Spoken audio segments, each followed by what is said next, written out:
आज का टॉपिक है समांतर धारावाही चालकों के मध्य बल।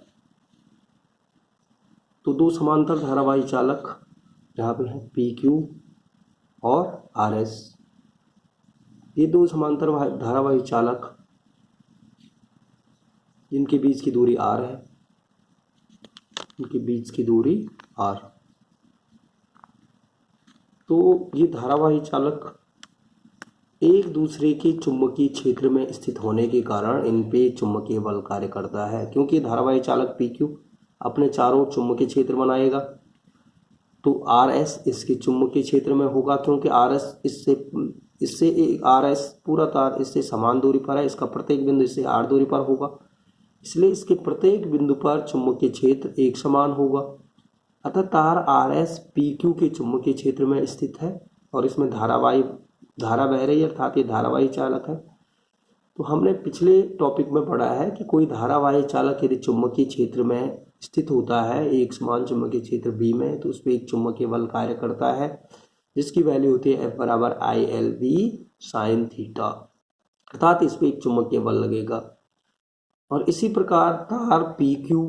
इस तार RS के चुंबकीय क्षेत्र में होगा, यानी धारावाही तार RS है, इसमें I2 धारा बह रही है, तो ये अपने चारों चुंबकीय क्षेत्र उत्पन्न करेगा। तो तार PQ भी इसके चुंबकीय क्षेत्र में आएगा जिसमें I1 धारा बह रही है। तो ये तार PQ भी इसके चुंबकीय क्षेत्र के कारण एक बल का अनुभव करेगा। और हम देखेंगे कि यदि दोनों तारों में धाराएं समान दिशा में होती हैं तो उन पर लगने वाले बल एक दूसरे की ओर होंगे, यानी तार PQ पे RS की दिशा में बल लगेगा और तार RS पे PQ की दिशा में बल लगेगा, यानी ये तार एक दूसरे को आकर्षित करेंगे, अपनी ओर खींचेंगे। और यदि तार में धारा विपरीत दिशा में, देखो जैसे PQ में अपवर्ड है और इसमें डाउनवर्ड है माना, तो तब ये बल की दिशा है इन तारों की ओर न होकर विपरीत दिशाओं में होगी, यानी इस पे जो बल लगेगा RS से दूर की ओर रहेगा और इस पे बल PQ से दूर की ओर लगेगा, अर्थात दोनों के मध्य यह बल प्रतिकर्षण बल होगा। अब ये बल कितना होगा इसकी वैल्यू हम यहाँ पे कैलकुलेट करेंगे। तो तार PQ के कारण तार RS के प्रत्येक बिंदु पर चुंबकीय क्षेत्र B1 जो हम देखें क्या होता है, चुंबकीय क्षेत्र B1 तो हमें पढ़ा है, हमने ये फॉर्मूला पढ़ा है कि कोई अनंत लंबाई, बहुत लंबा तार है, अनंत लंबाई का धारावाही तार जिसमें धारा I बह रही है, उससे R दूरी पर चुंबकीय क्षेत्र होता है μ0.4 पाई 2I/R। यहाँ पे μ0.4 पाई इसमें धारा I1 है तो 2I1/R। और दाएं हाथ की इस तार के कारण इसकी RS के प्रत्येक बिंदु पर चुंबकीय क्षेत्र ये आएगा। और ये चुंबक दाएं हाथ की हथेली का नियम नंबर 1 लगा के हम देखें तो ये चुंबकीय क्षेत्र की दिशा कागज के तल में नीचे की ओर आएगी। दाएं हाथ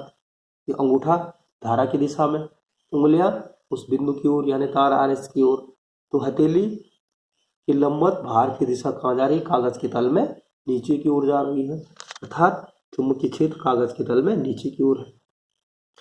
और तो इसलिए इस तार क्योंकि B1 चुंबकीय क्षेत्र में है, उसमें धारा I2 बह रही है तार RS, तो इसकी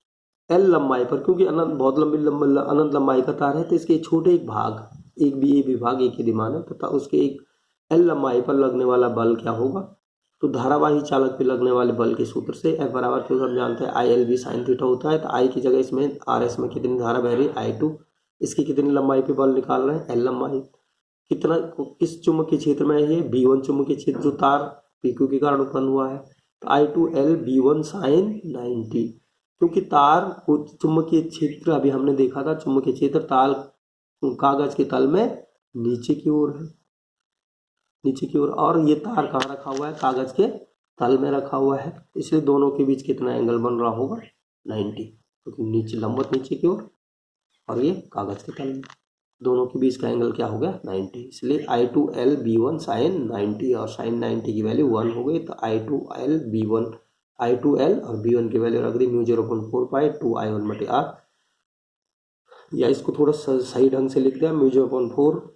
पाई 2I1I2/R इंटू L, 2I1I2 एक साथ लिख दे।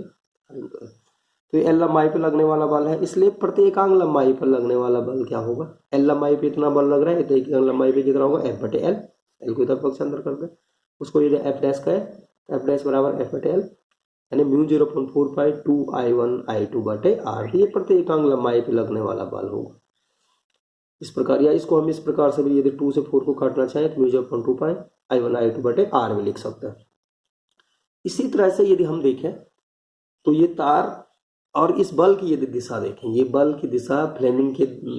बाएं हाथ के नियम से तो या दाएं हाथ के हथेली के नियम नंबर 1 से, यानी हम इस बल की दिशा को देखें तो ये बल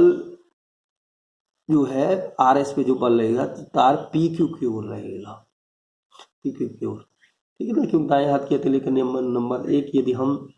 अंगूठे को धारा की दिशा में रखें, अंगूठा धारा की दिशा में, उंगलियां चुंबकीय क्षेत्र, क्योंकि चुंबकीय क्षेत्र कागज के तल में नीचे की ओर है, नीचे की ओर, हथेली की बाहर की ओर दिशा इधर की तरफ आ रही है आर एस, इधर की ओर चुंबकीय क्षेत्र रहेगा। इसी प्रकार यदि हम देखें ये तार जो पी क्यू है ये आर एस के चुंबकीय क्षेत्र में होगा। इसके प्रत्येक बिंदु पर चुंबकीय क्षेत्र यदि V2 मान है तो V2 बराबर क्या आएगा, म्यू 0.4 पाई 2I2 बटे आर, ठीक है। इसकी एल लंबाई पे कितना बल रहेगा तो म्यू 0. ये आई इसमें धारा I1 है, I1 L V2 साइन 90 हो जाएगा। यदि V2 की वैल्यू रखें तो यहाँ पे भी जो हमारे पास फोर्स की वैल्यू आएगी सेम यही आ जाएगी, आप लोग कैलकुलेट करके दे सकते हैं। म्यू 0.4 पाई 2I1 बटे I1I2 बटे आर। और दिशा यदि हम देखें तो दिशा इस पे इस ओर आएगी, तार की ओर आएगी, क्योंकि चुंबकीय क्षेत्र इसमें यदि चुंबकीय क्षेत्र की दिशा अपवर्ड आएगी, अपवर्ड। फ्लेमिंग के दाएं हाथ के हथेली का नियम नंबर 2 या फ्लेमिंग के बाएं हाथ का नियम लगा के देख रहे, इस पे फोर्स इधर की दिशा, धारा। अब यदि धारा विपरीत दिशाएं में होगी तो हम देख सकते हैं कि चुंबकीय ये बल की दिशाएं बदल जाएगी, इस पे इधर की ओर लगेगा, इस पे इधर की ओर लगेगा।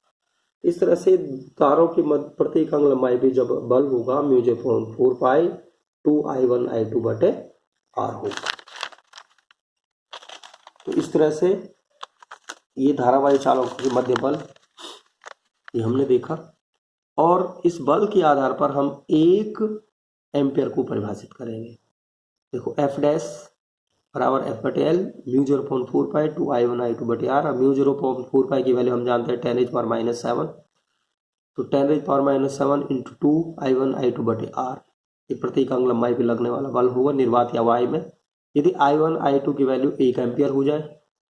आर बराबर 1 मीटर हो जाए, तो तब लगने वाला बल जो एफ डैश होगा 2 इंटू 10⁻⁷ न्यूटन पर मीटर होगा, क्योंकि ये 1 हो गया, ये भी 1 हो गया, इंटू ये भी 1 हो गया, तो एफ डैश बराबर आ गया 10⁻⁷ इंटू 2 या 2 इंटू 10⁻⁷ पर मीटर लंबाई पे इतना बल लग रहा होगा। अर्थात इसको हम ये कह सकते हैं यदि 1 एम्पियर, दोनों तारों में 1 एम्पियर धारा बह रही है तो 1 एम्पियर वह वैद्युत धारा है जो निर्वात या वाई में परस्पर 1 मीटर की दूरी पर स्थित 2 सीधे समांतर तारों में प्रवाहित होने पर प्रत्येक तार की प्रति मीटर लंबाई पर 2 × 10⁻⁷ न्यूटन का बल उत्पन्न करती है, जैसे हमने यहाँ पे देखा। तो ये था 2 धारावाही तारों के मध्य बल और उसके आधार पर 1 एम्पियर की परिभाषा। धन्यवाद।